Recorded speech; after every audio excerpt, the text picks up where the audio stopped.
Une alimentation saine et équilibrée et une activité sportive régulière sont nécessaires pour garantir la santé de la femme enceinte, mais aussi celle de l'enfant avant, pendant et après la grossesse. C'est l'objet principal d'une causerie éducative tenue ce 3 mars 2025 à l'hôpital du district de Nkondongo, dans le 4e arrondissement de Yaoundé, sur le thème « L'activité physique et la prise en charge nutritionnelle de la femme enceinte et pour le bébé pendant ses 1000 premiers jours ». L'alimentation en fait est très importante pour les femmes enceintes parce que ça permet de réduire les retards de croissance in utero, ça permet d'accompagner les femmes avec l'activité physique et de les préparer effectivement à d'arriver jusqu'à l'accouchement.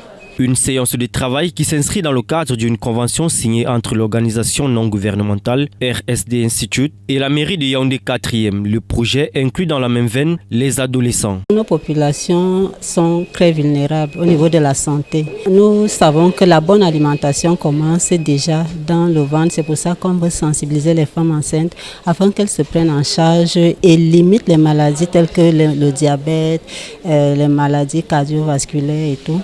Et la bonne santé de la maman augure aussi une bonne santé à l'enfant.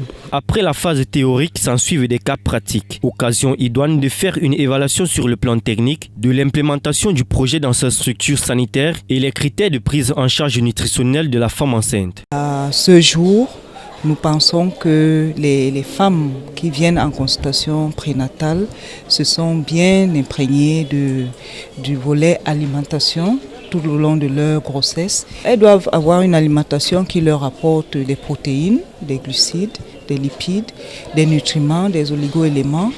Et même pour la femme adolescente.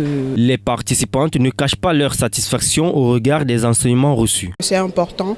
Déjà, tu rencontres d'autres femmes enceintes et du moins dans la causerie, tu as des astuces que les autres femmes enceintes te donnent.